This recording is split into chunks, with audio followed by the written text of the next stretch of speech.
Hey, Margie here. Unfortunately, food sensitivities is very common, but yet often overlooked. And it can be a root cause of inflammation, bone loss, and osteoporosis. So today we're going to take a deep dive into this with our special guest, Margaret Floyd Barry. And Margaret is a functional nutritionist, author, speaker, and educator. She is part of the Restorative Wellness Solutions team, where they teach practitioners tools to help transform their practices and clients. She's also grown a thriving private practice that serves clients to North America and Europe, specializing in the intersection of autoimmunity, digestive health, and hormonal issues. And Margaret is just a wealth of information. And today she sort of puts it together, things we need to think about when it comes to our gut and what is the role of food sensitivities, how we can test for that. So you definitely don't want to miss this episode. Stay tuned. Welcome, Margaret. I'm so happy to have you here on the podcast. This topic is something confusing, but yet critical to understand because it plays such a huge piece when it comes to our bones. So thank you so much for being here today. Thank you so much for having me. I get to talk about one of my favorite things. We'll start with food sensitivities because I don't even know if people understand what they are, and people confuse this so much from allergies. There's just so much confusion in terms of the terms, what it means.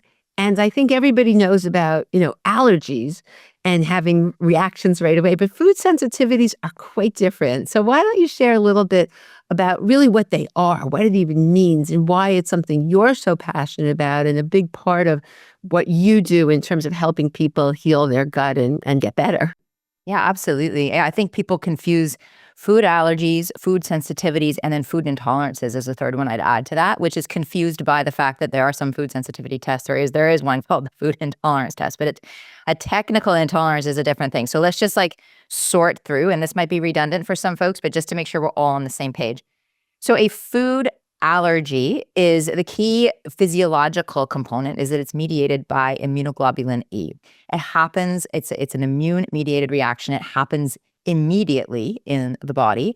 And it's not something that is typically, let's call it mysterious, right? Especially as adults. For kids, testing can be really helpful. But as adults, because the reaction happens so quickly, it's not something where we're often left sort of scratching our heads wondering about it, right? This is the classic, the peanut allergy or the shellfish allergy. It's like you eat the shellfish, you throw it up. And every time you consume that food, the reaction tends to get louder, stronger, and faster in some cases. So there's a very easy correlation to make. I consume this and this happens.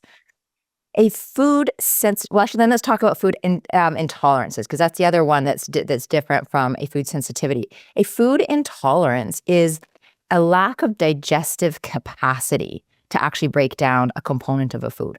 The classic example of this is lactose intolerance, right? You don't produce the enzyme lactase to break down the milk, sugar, lactose. And so again, this is not something where testing is really critical. It's something, if somebody is lactose intolerant, sometimes it can take a little bit of weeding out, but normally the response happens really quickly. The individual, they eat the ice cream and then, sometimes minutes, often hours later, they're having pretty overt digestive symptoms. So it's a very clear sort of, if this happens, this is the result. It's not something that is mysterious. Food sensitivities, on the other hand, are this nebulous category where you consume a food and there is some kind of an immune reaction, but it can be in all sorts of different degrees and it can be delayed. And there's multiple different mechanisms by which they can be triggered. So you can have immunoglobulin involvement, like IgG and IgM are two of the most common. IgA is another one. So basically, this is where there's an antibody that attaches to the food antigen, and then that triggers an immune response. Now, an important component of this type of reaction when it comes to testing is that you can have IgG elevated in the presence of consuming a certain food that is not actually triggering inflammation, right? So there's different stages in the immune response to a food. And sometimes you're part of the immune system, because remember, the immune system has two key jobs, just at its most basic level. housekeeping and protecting you from pathogens. And so as part of this housekeeping job, it uses antibodies, and that's not necessarily a bad thing. So you can have elevated antibodies to like broccoli or chicken or something like this, the IgG or IgM. But unless they're actually triggering a secondary process in that immune system to actually stimulate inflammation, it's the inflammation that drives symptoms. And this is a really, really important piece of the puzzle. So you can have food sensitivity that has a reaction that involves antibodies. Then there's this whole other category of response that doesn't even involve antibodies and that gets missed by a lot of testing. But the common denominator amongst all of these is that you consume a food and that's stimulating by some pathway an inflammatory response.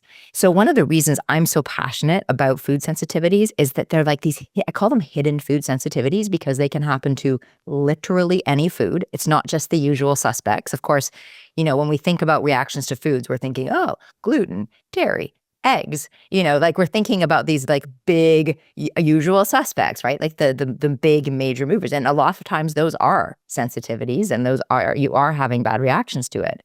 But you can have a food sensitivity to avocado, right? You can have it to turmeric. Like you can consume these foods in the interest of supporting your health. And even foods that, if you look at their overall profile, have an anti-inflammatory effect on the body.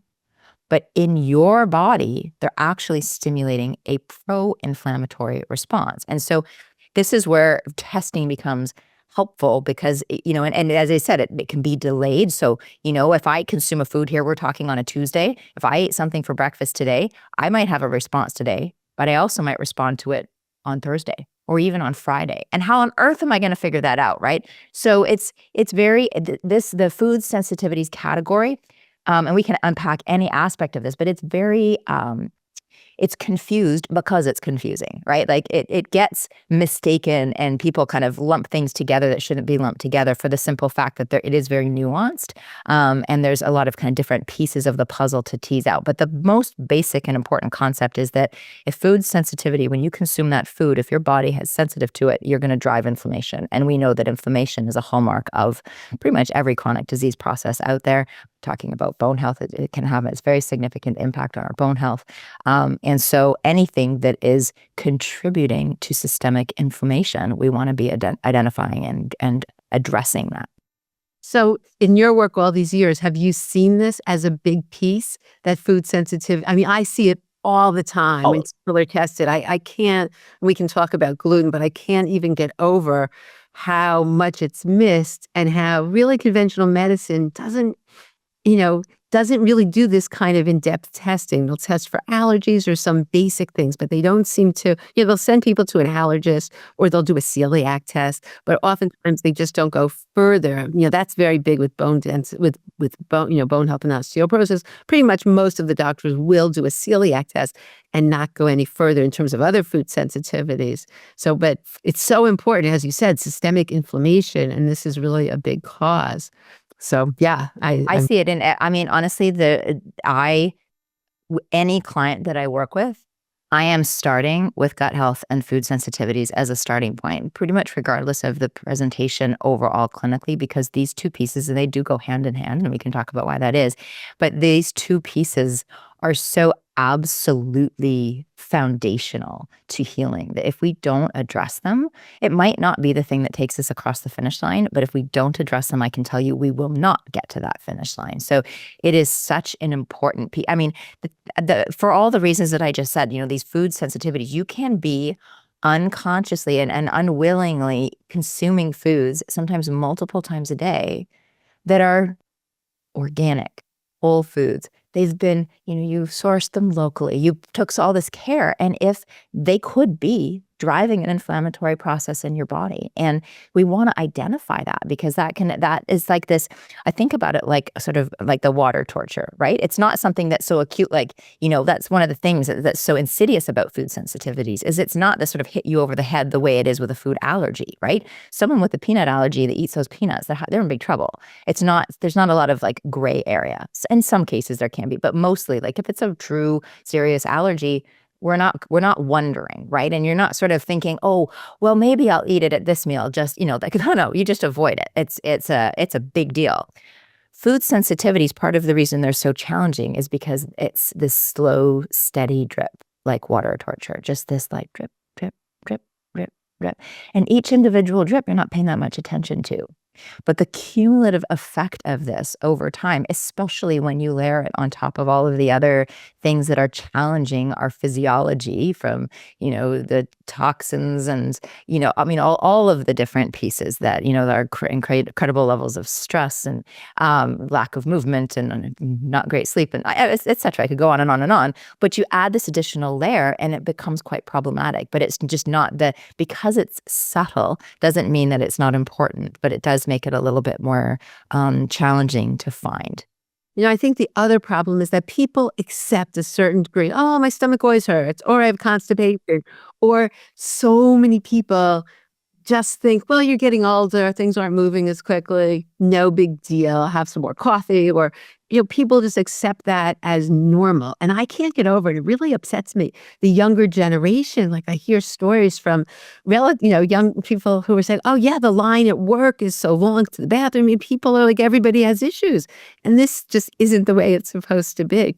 So, I think that people's baseline is so low, they don't even know. In fact, every client that comes to me, I've always said, I want you to feel better in your body and your mind and your soul than you even knew possible, right? Like I always find that their goals when we first start working together are actually quite conservative. And I'm actually challenging them. I'm like, you don't have to stop there. Like, let's get you absolutely thriving. And a lot of them don't even know what that feels like, it's its own tragedy, I think. No, that's so true. And I say the same thing about osteoporosis, because to really address bone health and bone loss and all of this the proper way, I always help really where's the first place to start when it comes, exercise, stress reduction, but the gut when it comes to everything we can, to me, that's always the first starting place. But when they do that, the best part, I say, it's either a blessing in disguise and sometimes it's an opportunity to just look at everything and see what areas maybe you're not, that you can improve. And that's what I see. Then people, their gut gets better. They feel they're like a new person. They didn't, just like you said, they didn't realize and that they could feel this good. And I think that's so exciting about the work you do and just about this whole integrative approach. There's so many possibilities and the results are just so wonderful. As people get older, they've never felt better. So it's such a win-win. But I think what might be helpful is to go through, okay, so someone's listening and they're thinking, okay, maybe I have this. And you said it's the first thing. So maybe break down, how what you do in your practice and what you recommend, because you teach practitioners, you deal with this. And, what you recommend. So where do people start? Just sort of your, in general, your basic guidelines, where the food sensitivities fit, and then what kind of testing that you recommend. Absolutely. So absolute starting point, and if somebody, and I definitely have worked with a lot of people with osteoporosis or osteopenia wanting to prevent osteoporosis from developing, absolute starting point, if we're just to go from like straight up, let's just start with the diet. Number one, we're pulling gluten out of the diet, and that's a permanent goodbye. And I know that sounds harsh. I'm going to be flexible about a lot of other things. I'm not flexible in that. Especially for a second. I just have to tell you that I have seen, so I've been doing this for 25 years. My husband wouldn't be alive today if we didn't figure out a gluten problem. But I can't even tell you how many people have issues with gluten. And once they pull it out, not that that's the only thing, but it's incredible how many things improve. And I see that as such a target. So continue. I just want to say, so after having worked with hundreds, if not thousands of individuals, I have had in the entire history of my practice, one person who did better on gluten than off. And she had a pituitary tumor, and I am not kidding you, every single thing in her body was flipped. So it's like the thing that's supposed to help with constipation, gave her constipation. Like everything was the opposite. So to me, it was like, well, this is just fitting with that. But honestly, she is literally, she really did feel significantly better when she was eating gluten. And it was gluten. It wasn't like we could bring in other grains or other starches. It was the gluten. And it was mysterious to me, but that was one person in the entire history. And I've been practicing for 17 years. So it's not like this is And exactly as you say, is it the thing that is going to be the full picture? No. I mean, actually, in some cases it is. I've had some people who, that's been my first recommendation before we even get into testing and things. And then they're like, it Like, fixed before we everything. get started, it's so funny because my husband is an OBGYN, and he had issues with every conventional doctor saw him, he was sweaty, he had all sorts of things, not gonna go into it. I actually did a whole podcast episode,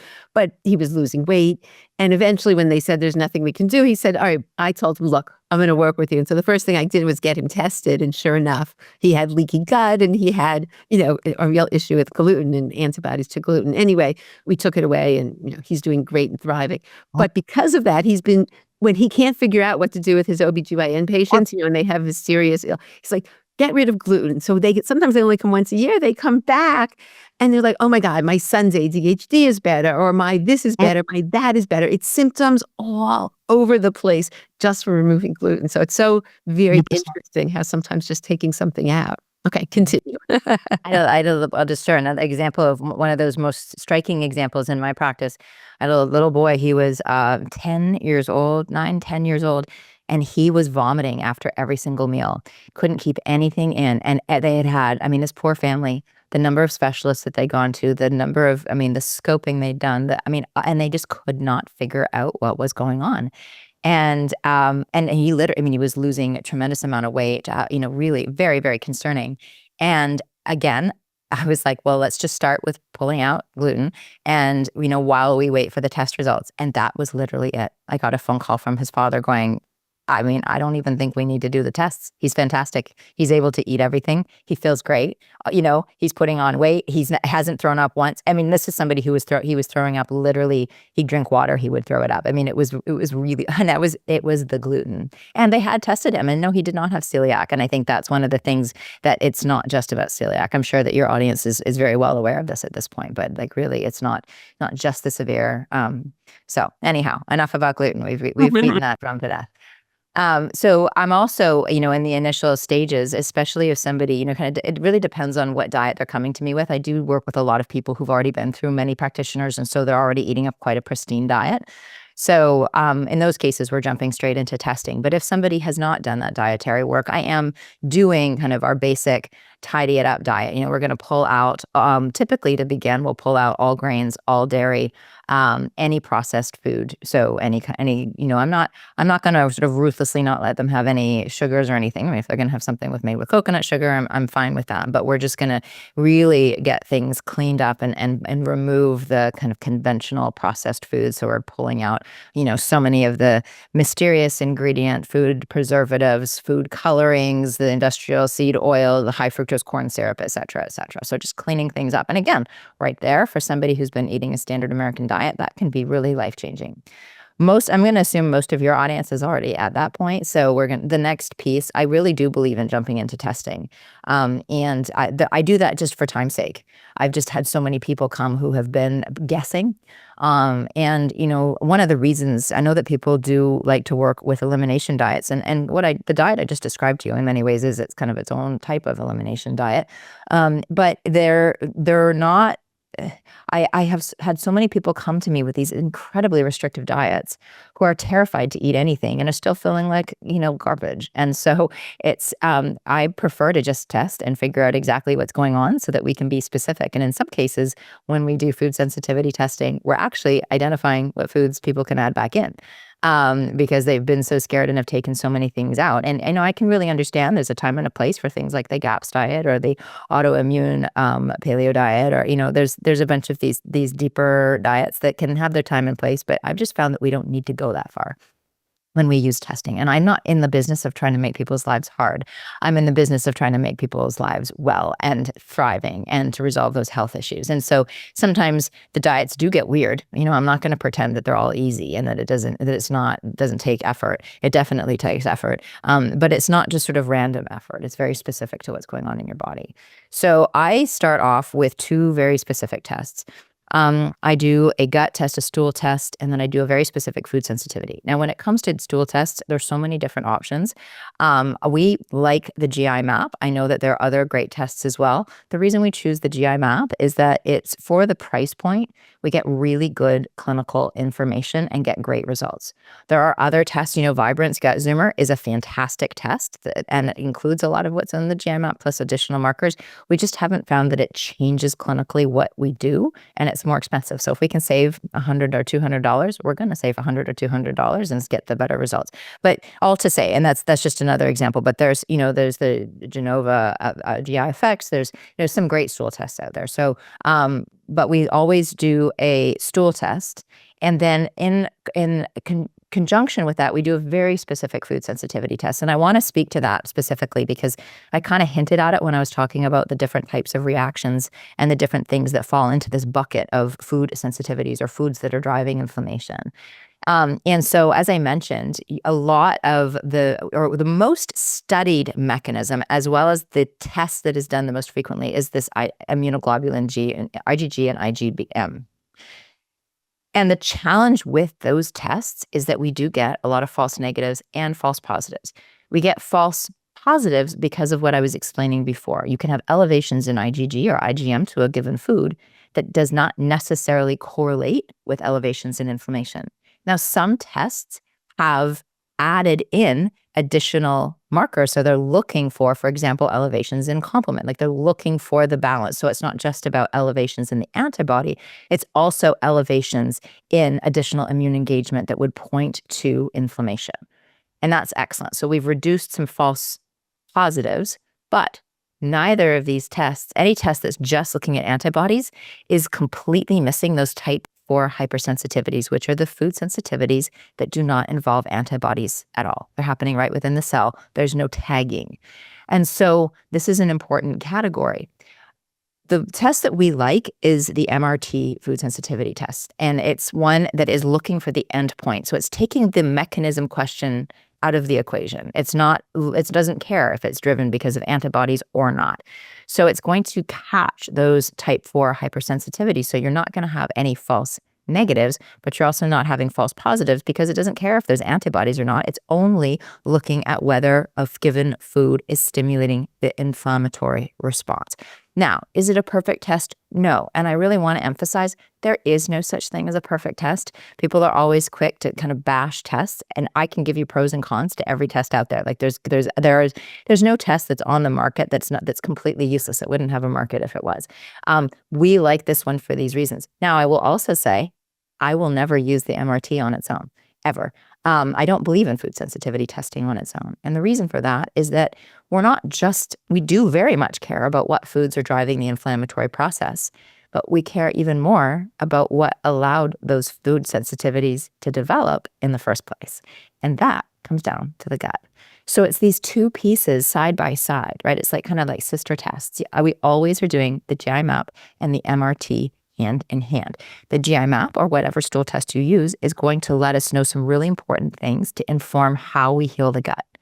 It's going to give us an indication of the health and the diversity of the microbiome. It's going to let us know if there are any kind of opportunists, or I like to think of these as weeds that are overgrowing in your gut garden that we need to be paying attention to.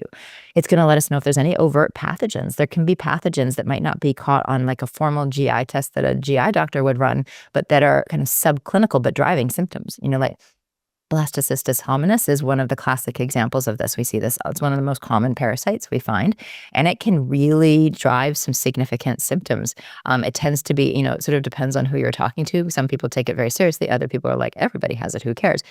But we found that, when you resolve that, there's a pretty significant improvement in symptoms. It can be an overgrowth in H. pylori in the stomach, which is actually incredibly pertinent when we're talking about bone health, because what H. pylori does, so that's Helicobacter pylori, it is a bacteria that lives in the stomach.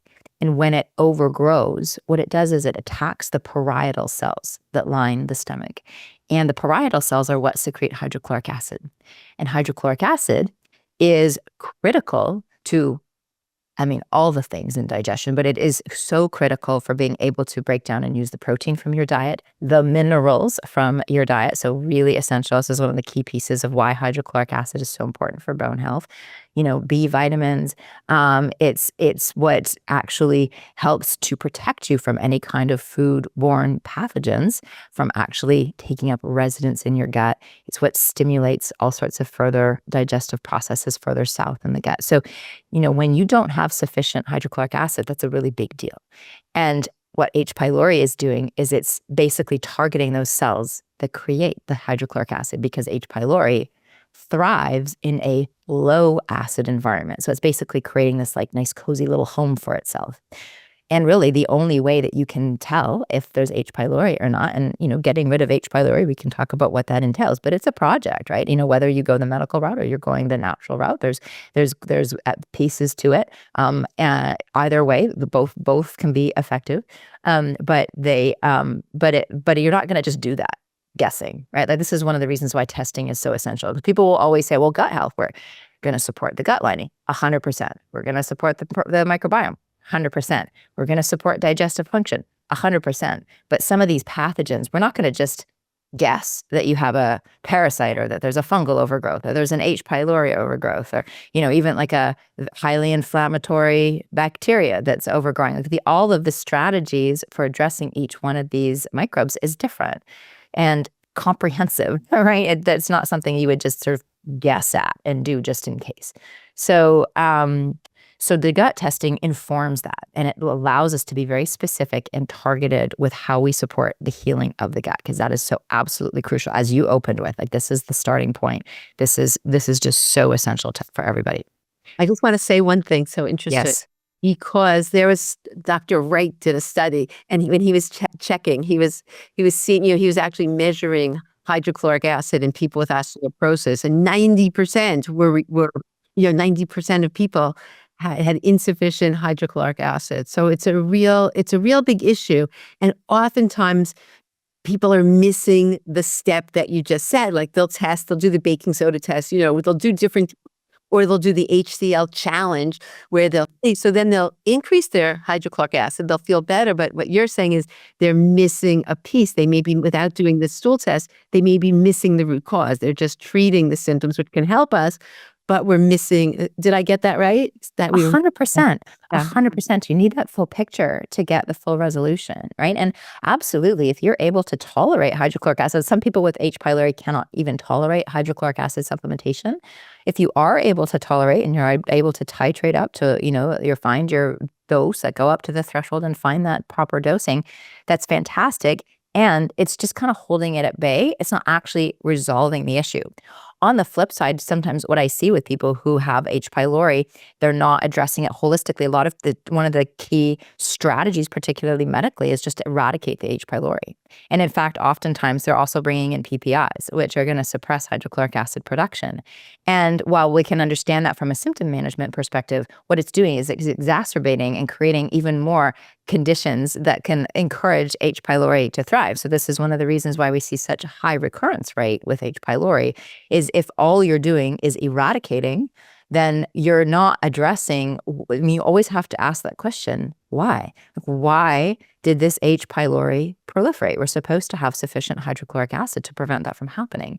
So you don't want to just support the hydrochloric acid, but you also don't want to, if you do have H. pylori, you do need to eradicate. So, when we're thinking about H. pylori, we're wanting to eradicate, we're wanting to fix the environment, help to support it such that it is not going to encourage the regrowth of this H. pylori the moment we're off the eradication agents. And we're also thinking downstream. What further consequences could there be in addition to just the lowered levels of hydrochloric acid? And because of the H. pylori, well, what does lower levels of hydrochloric acid do? Well, it's allowing all sorts of things to get into the small intestines, and that should not necessarily be there. It's also contributing to the development of leaky gut, that compromised intestinal barrier, which is one of the key mechanisms for food sensitivities to develop. It's also what's allowing, that gut barrier. To me, it's almost like a spiritual moment. I think about this magnificent moment where the outside world literally becomes us, right? That happens in the small intestine with this lining of our small intestine that is one cell thick, and these tight junctions that line up. Oh, I got the sun issue happening. These tight junctions that are designed to just very, very selectively open up here, just to let very selective nutrients in. If that is compromised and you have these leaky, these junctions kind of opened up and you have this leaky gut, now all manner of things are getting into the bloodstream that shouldn't be there. So talk about additional sources of inflammation. So yes, 100%, this can be how food sensitivities develop. And this can allow, what was destined for your toilet bowl and not supposed to be getting into your blood to get into your blood. I mean, I don't mean to be crass, but that is what's happening, right? Like there can be bacteria, there can be toxins, there can just be waste matter. But it can also be, an improperly digested bit of broccoli from your lunch that made it in. Come to bringing this back to food sensitivities, that is now triggering an inflammatory response. And it's, we can kind of laugh about it, but it's a big deal. So we want to be thinking just something as simple as finding elevated levels of H. pylori on a stool test. We want to be addressing the H. pylori, what's right in front of us, but we want to be thinking what came before, what allowed this to happen, and that what came after, what could be a downstream result of this situation. So it's a much more holistic consideration of the impacts of that. And in my experience, you get much better clinical results when you're thinking and addressing all of these pieces. It can lead to a robust protocol for a few months, but it's not a forever thing. It's just for a few months while we do that healing. And where the food sensitivities come as part of this is what we're doing is we're identifying irritants. We're identifying things that are irritating that gut lining. We're identifying things that are triggering the inflammatory response in the body. And so while we are healing, we remove those foods temporarily. And that's a super, super important piece. I can remember back in the day when I was in my 20s, my very first experience with natural healing. I had horrible eczema. I went to a naturopath and she did all sorts of testing and different things on me. And she gave me the list of foods that I could eat and the list of foods that I could not eat. And, let's just say my diet was less than impeccable when I went to see her. I was not one of those people who had been doing the work. I lived on like bagels, coffee, and booze. So I was in my 20s. I could get away with it, but not at the same time. So I don't know if she didn't tell me or if I didn't hear, but I did not understand that this was going to be a temporary thing in terms of like what I was taking out of my diet. And it worked. Within 3 weeks. I felt fantastic and the eczema was gone. It's never come back. But, the change to the diet was significant. But within, 2-3 months, I was reintroducing foods, and there was a few exceptions that didn't bring back in. But mostly, I was able to eat a much more varied diet. So this is not something that's a forever thing. When you find a food sensitivity, this is temporary. We're pulling it out to allow that deeper gut healing process. I've completely lost track of your original question, and I feel like I've been talking, so redirect me where you will. So important. No, you've brought me on many different directions too, but this is so, so, so important in terms of, healing the gut, the food sensitivity. How common do you see these food sensitivities? Like, We all have them. All of us. I mean, it's not something, I don't know that we'll ever run a food sensitivity test and someone not have them.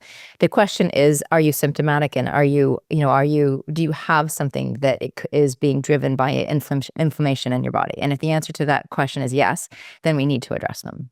So, I think that's another really important thing. People will say, oh, we're kind of invalidating, because food sensitivities, we do all have them. It's not something that we're ever going to completely get rid of. It's whether they are driving symptoms. That's the question. And that's why I care the most about the inflammatory component.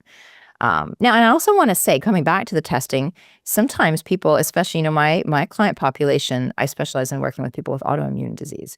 And so for some, they have much, they do have a handful of foods that do have these antibody-mediated responses that are very significant for them. And that's a more permanent, longer-term goodbye. So I'm not saying that there's no role for testing to identify what foods are driving IgG and IgM. Those can be really helpful markers.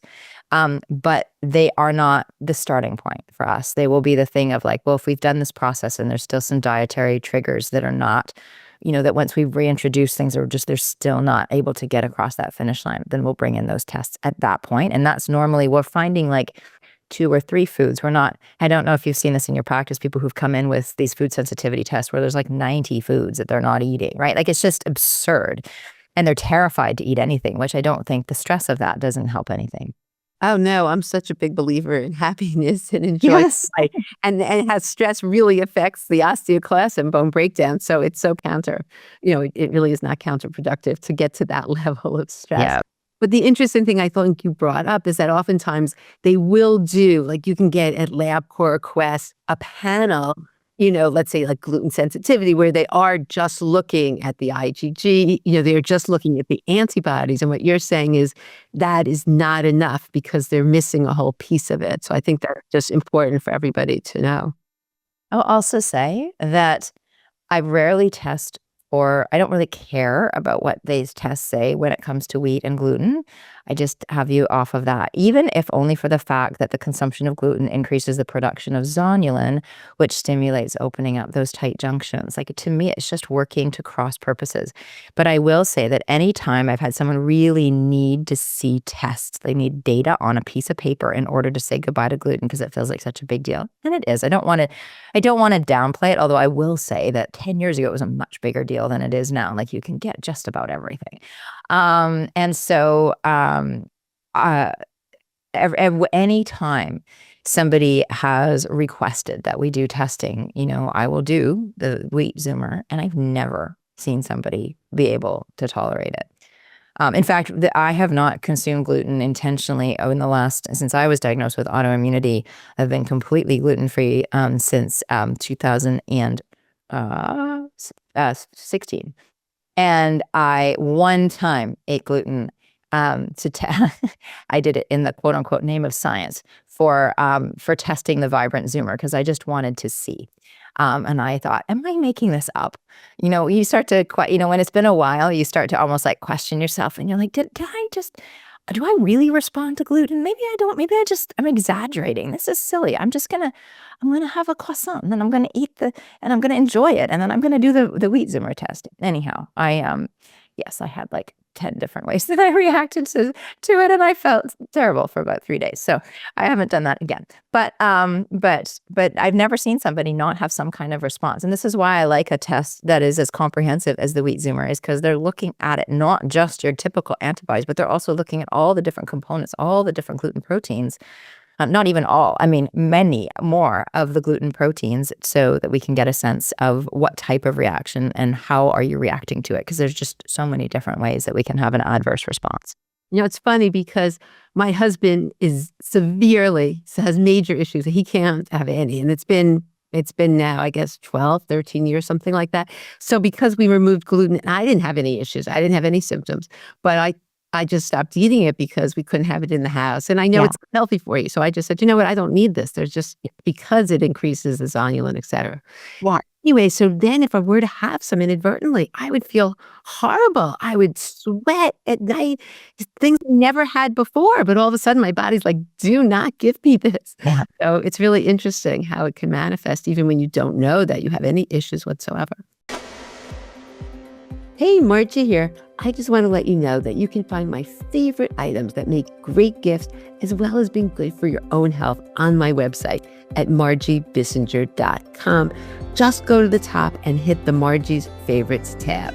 And there you'll see the essential oils that I love for $15. That includes shipping. You'll see blue blocking glasses. I wear these every day if I'm watching television or on any of my devices after 8 o'clock at night. This significantly helps my sleep. And there's so many more items. So make sure to check out these products that I personally use and love. So let's go back to the show. Okay, so let's see. So we've gotten the food sensitivities. We've done the testing. Anything else in the testing? And who would someone go to for the testing? Like, what do people are listening. They're saying, how would I get this test, and who are the best people to help me with this? Well, so my main focus right now is actually not my clinical practice, but I run a school for health professionals. So qualified health professionals can train with us, and we teach this methodology. In fact, this is the core of our entry-level program called Mastering the Art and Science of Gastrointestinal Healing. So anyone who has gone through our program knows this methodology that I'm talking about inside and out. And some of them will add on additional testing. Others will just use this testing. But even with just these two tests that I mentioned, you can get really fantastic results. My perfect suite of tests would be the two that I just mentioned, and then a really comprehensive blood panel. I feel like it's a really good starting point, and then it's going to depend very much on what the person is coming to me with. But anyone, if you go to restorativewellnesssolutions.com, there's a Find a Practitioner tab. Most of these people, we do have it organized by state and by country, because we do have practitioners in 24 countries around the world. But most of them work virtually. So you can find somebody locally, but don't feel upset if you can't, because most of them are going to want to do this on Zoom anyhow. But which is fantastic, because it means that you have a great resource of practitioners all over. Oh, I love this. And is it just in this country? Well, I guess they can work virtually, so they can work virtually. So we have people all over. And I had several clients in Australia and New Zealand. In fact, we have a big practitioner population. I don't know if any of your audience is from Australia and New Zealand, but we have quite a significant community of practitioners there. Even more than in Canada, which is amazing to me. We do have a lot of in Canada as well. Yeah, no, we have a lot of Australian and New Zealand. Yeah, so that's so good to hear. So you have a 5-step. I just want to make sure we don't miss anything. Yes. Like if you're talking about gut healing, and it's so prevalent, and it's something that really, as we said, it's at the base of the pyramid when we're working on osteoporosis and our bone health. We really can't not do this step. It's just something like, yes, we can do everything else that will help, but this is so foundational. So just make sure we don't miss the 5 steps that you. Yeah, let me walk through the 5 steps. And this is going to be informed by those 2 tests that I just talked about. So step number 1 is we always want to be considering and supporting digestive function. This is so important. So this is about supporting and optimizing your hydrochloric acid levels. This is about supporting with enzymes if you need to. This is about supporting your gallbladder and biliary flow, which is so important for detoxification and fat digestion and the absorption and utilization of fat-soluble vitamins, our vitamins A and D and K, like these incredibly important nutrients. So that is foundational. The next piece we're going to want to look at is the microbiome, and making sure that we've got really good, robust, diverse microbiome. The third piece we're going to look at is, are there any kind of pathogens that we need to eradicate? And that is really the question that you simply cannot answer without testing. The other questions that and the other pieces, or 3 of the 5 pieces, you can kind of get away with not testing and just supporting generally, and it's not going to hurt you to support digestive function if you don't need it. It's not going to hurt you to bring in some good probiotics if you don't, even if you have a robust microbiome. But you're not going to, as I said before, for all the reasons, we're not going to eradicate unless we absolutely need to, and to know exactly what we're eradicating. The 4th question is about healing and sealing that gut lining. And this is somewhere where I actually firmly believe we don't need testing. In fact, with the GI map, you can add on zonulin. We never do, because sure, if zonulin is elevated, we know one mechanism for a compromised gut barrier. But that doesn't mean if we see it not elevated, that does not tell us that the gut barrier has full integrity. It doesn't at all. And in fact, very few people's gut lining is, unless they have done very sort of conscious work in this area, most people's gut is some kind of degree of stuff going on. There's a bit of compromised function there. And it's one of these things too, where it's just not going to hurt to support that. So we're definitely going to be bringing in some kind of support to heal and seal the lining of the gut. And then the 5th piece is this piece of identifying and temporarily removing those foods that are triggering the inflammatory process. So that's where the food sensitivity test comes in. So if you're thinking about gut healing, you want to be thinking about these 5 pieces, and you want to be doing them simultaneously. And this can feel like a very robust protocol. And it is. It's not something that's like, it's not just a couple of supplements. Like it's robust. But here's the deal. It's effective because it's robust. We never recommend supplements gratuitously. Everything has a very specific focus. In fact, often when clients come to me and they're already taking a whole bunch of things, the multi this and all, we actually pull those back, because to me it's most important that they're actually absorbing. If their digestion is compromised, that's not only going to affect how their body works and uses food, it's also going to affect how your body works with and uses supplementation as well. So we want to make sure that that piece is addressed first, and we can pause on some other things that might be really good, important supplements, but that we can bring in later. But I think what's important, I feel like a lot of times people don't go far enough. They're so cautious, either from a cost perspective or just, I don't, it feels like it's too much. And this is to the practitioners as well. If you're not getting all of the pieces that I just identified, those 5 pieces, if you're not supporting them, then you aren't going to get your client across that finish line. Like, you're not going to achieve full gut healing. And I would prefer to spend 3 to 4 months in pretty deep therapeutic work, so that we don't have to delay this and have it stretch out over months and months and years and years. And that's the place that we see. I mean, most of my clients are very happy to do this, because many of them are in that position where they have never taken it the full distance, right? They have just dabbled. And, I've seen practitioners that they have worked with historically that have run good tests and have had elements of the protocol, but not the full thing. So just from that thought process, I think that mental model that I just shared earlier is really important.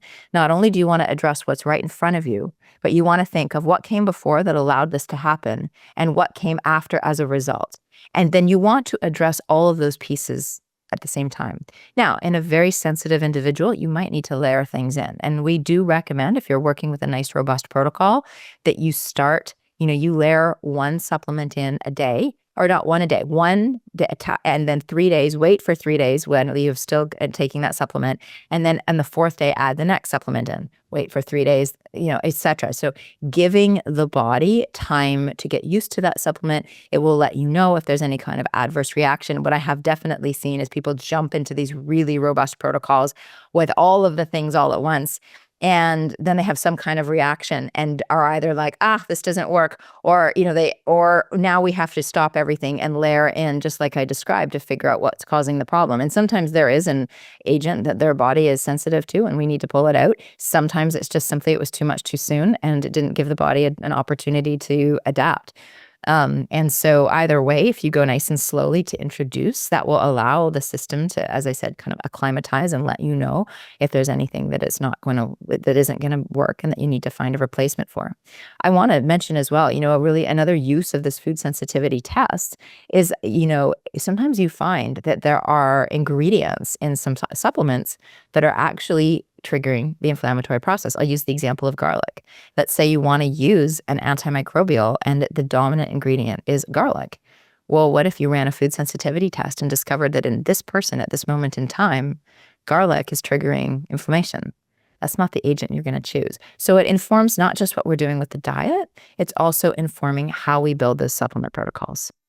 Oh, I love this. Wow. And there's so many things we can talk about, but you do recommend people can't really do this by themselves. They really need a practitioner. I think the piece that you can do by yourself as starting point is definitely, as when I talked about the core dietary components, you can do that. If you've not done that yet, please do. And when I say goodbye to gluten, there's no such thing as mostly gluten-free. We're kicking it to the curb, right? And give us 30 days. Like, if you haven't done this yet, give it full 30 days. Scrutinize, ask all the hard questions at restaurants, like really do your homework, eliminate it for a full 30 days, and then go and have some. And let's just see how you feel. So that is one thing. So if you haven't done that, definitely. And then in terms of kind of a next DIY step, you can support digestive function, you can support the microbiome, and you can support the healing of the gut lining. In my experience, we get way better results, way faster, by working with a practitioner and jumping into the testing. And it is really nuanced. I mean, there's a lot of pieces that we're thinking about. I think it's really worth the investment to work with a practitioner because it can get you there. It feels like more of an investment up front, which it is, but it will get you there faster, and it means not taking so much over the long term. So in the big picture, it's by far the most cost-effective option. But it does require a bit of an investment. But it's in what I have seen, I've seen amazing results with this, from some of the most complex autoimmune cases to hormonal issues to fertility to, bone health to, so many things that have completely resolved as a result of incorporating this component into the clinical process. Oh, I love this. And I see this also in the other last question is you mentioned digestive enzymes, and some people get this wrong. Do you want to just touch on that? Because a lot of people who are listening are already taking digestive enzymes. Is there anything they need to know? Well, I think enzymes can be helpful. They're a big old Band-Aid. I'm more of a believer in hydrochloric acid if you can tolerate it and if done properly. And this is a place, normally I would say you want to work with a practitioner on this piece, but I know that you've got a very sophisticated audience. You know, um, the thing with hydrochloric acid is you need to get to sufficiency, and a lot of people don't go high enough. They get nervous about it, and then it's not really going to help that much. Like you really do have to find that upper threshold. But I also believe that some people go too quickly. So again, it's this kind of Goldilocks spot. You don't want to just jump into really high doses at all. In fact, the product that we like to start with is from a company called Biotics Research. It's called Hydrozyme, and it's just 150 milligrams of betaine, which is very low. I mean, you go to Whole Foods, I think the lowest you can find is 450 or 500. You can't find low dose like this. But we like to start very low dose like that and increasing per meal. And I remember way back in the day, 17, 18 years ago when I was learning this in school, I remember we all sat down at lunch with a big bottle of hydrochloric acid and we did it all in one meal. And now I think about that and I think, oh my gosh, that was so crazy and reckless. But we go very cautiously, if you start at one of these hydrozymes. Now, if you take one hydrozyme in the middle of the meal and you feel any kind of warming, any kind of discomfort, anything, you stop right there. There could be some kind of irritation. Like you really don't override that. Like that's something that you really, that's when we take a step back. We're looking at gut healing and we have a whole process for that. So probably more than we have time to go into here, but you definitely don't want to push through any kind of discomfort. But that said, increasing the dose, if you have one hydrozyme per meal and you're tolerating that just fine for 3 days, then go up to 2. And then if you're tolerating that just fine for 3 days, then go up to 3, et cetera, et cetera. And there will come a point where you feel that little bit of warming. And that is the cue that you've gone a bit too far and you need to come back. Now, of course, this is such a low dose product. It's not unusual to get to a higher number of pills. And we don't want you taking 30 or 40 of these in the meal. That's just ridiculous. So that's when you can switch to a higher dose product. Biotics has one called betaine plus HP, which we quite like. And basically, one of the betaine is the equivalent of 5 of the hydrozyme. So, you can switch over to that and start jumping up in bigger increments. I would never go above, it's about 3,500 milligrams of betaine HCl per meal. It's about 6 of those hydrozymes, or not, sorry, 6 of the betaine plus HP. Don't go higher. And some people, they get to the full dose and they still feel nothing. And if that's the case, hold there. And you might need to be thinking about some other things, maybe some vagal nerve stimulation, making sure that you're nice and try to be in as parasympathetic a state as possible when you're eating. There could be an H. pylori component. That's where, there definitely becomes other pieces. But I think that often what happens with digestive enzymes is that people take them, they learn to rely on them. But again, it's a Band-Aid. It's not actually getting to the root of things. And part of what stimulates the production of enzymes is sufficient hydrochloric acid, right? Like if you have a sufficiently acidic stomach and the contents of the stomach, the chyme, when it goes into the top of the small intestine, that is what stimulates. It's the acidity of the chyme that stimulates your pancreas to release more enzymes. So it's just this, I always call hydrochloric acid that key leading domino for the digestive process. I think that and sometimes I train clinicians on this. It seems so unsexy. It's so basic to be working with hydrochloric acid. But honestly, Margie, if somebody pointed a gun to my head and told me I could work with one supplement with every client for the rest of my life and only one, I would choose it because it has such far-reaching implications. Wow, this has been so informative. And, I just think we all need to stop, examine where we're at, and don't miss this piece because it's so powerful, as you said. And I've seen this as well. It's truly life-changing for every aspect of your health. And it's critical for your bones. So this has been, but tell everybody you have an exciting course coming up because there are a lot of practitioners that listen to this podcast as well. So why don't you tell us about the program that you're running for practitioners?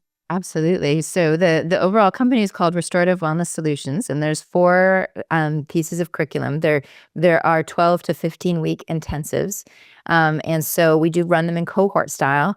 The starting point is what we're talking about here today, the Mastering the Art and Science of Gastrointestinal Healing, where we do a really deep dive in how to work clinically with the tools that I'm talking about, the GI map, different types of food sensitivity testing. We also teach SIBO testing.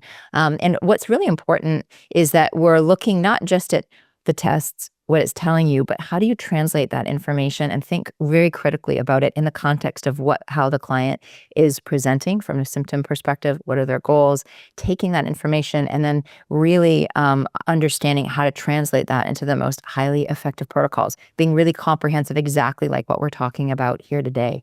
So our next cohort starts in March, I think it's 3rd or 4th. But we actually are opening up registration on December 2nd, and we're doing a fast mover deep discount where it's 25% off. So it's kind of our Cyber Monday sale. It is ridiculous, the value for that. So it's $1,000 off the class. It's effective December 2nd. So if you go to masterguthealing.com, you can find out all the information about it. We do have an application process because you do have to be a practitioner. If you've been trained as a nutrition professional, RD, any kind of licensed healthcare practitioner, you will qualify. If you are a health coach, we'll ask you a few additional questions because there's different health coaches, since there's not quite the same standardization of training. We just want to make sure that you've got a nice, robust background in A&P, and you understand the chemistry, and you understand how food works in the body, because it's not a beginner's course. It's definitely for a seasoned or a clinician. I won't necessarily say seasoned, because some people do graduate from their foundational training and come right into studying with us. But it's designed to be more advanced training to help really get much better clinical results. So it's a great program. I am both the product of and a huge proponent of it. I took the very first class back in 2014, March of 2014, and it completely changed my practice. I'd already been in practice for 7-8 years, and I was getting good results, but I was getting stuck with those clients who were already doing kind of all the right things and weren't getting well. And those are the people who really pulled at my heartstrings, because they'd spent so much money already. They were so sick. They were so tired. They needed help so badly. And I hated that I couldn't help them. And, I, as many of us do, I have personal reasons for doing this work. And I had watched my mom lose her life to autoimmune disease. Well, not the disease itself, but the side effects from the medications that were actually keeping her alive. So I had a very up close and personal experience with what doesn't work. And these people who are really quite sick, really, I wanted to help. And it was when I got the training that I'm talking to you about here today that changed everything for me.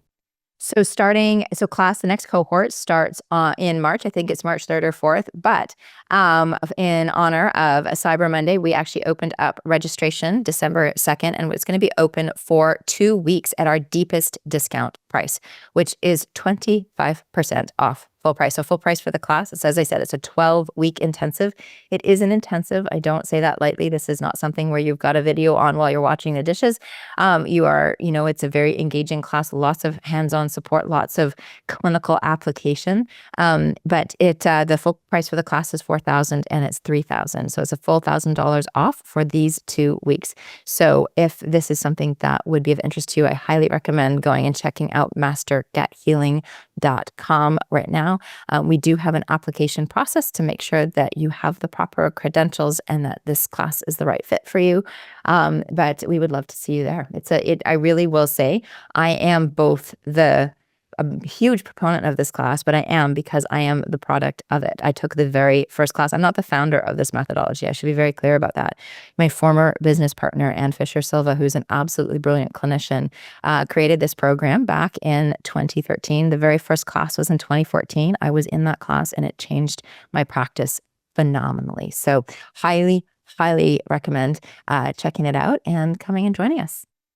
I'm such a believer in knowledge is power. And that's what I love the work that all of us do, because the more, if we are practitioners, when we can learn something and then help so many others, it's just such a win-win situation. So I'm so excited that you're doing this and that you have another class. And how does everybody who's listening, if they want to find out more about you, what's the best way to get in touch? Absolutely. So my sort of digital home base is margaretfloydbarry.com. That's a place where you can dive into my consumer facing site or more information about the practitioner training, as well as other podcasts I've been on and all that kind of stuff. You can follow me on Instagram at Margaret Floyd Barry, or you can come and hang out with us at Restorative Wellness Solutions. That's both restorativewellnesssolutions.com is our website, and Restorative Wellness Solutions is our Instagram handle. We've got lots of great content for the practitioners out there. So we'd love to hear from you, and feel free to DM me. We'd love to hear from you and answer any questions you have.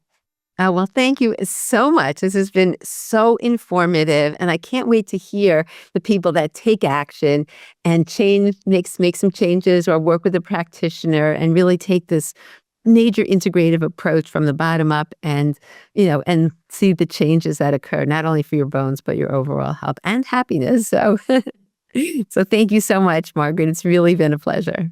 Thank you so much for having me. I hope you enjoyed my interview with Margaret as much as I did.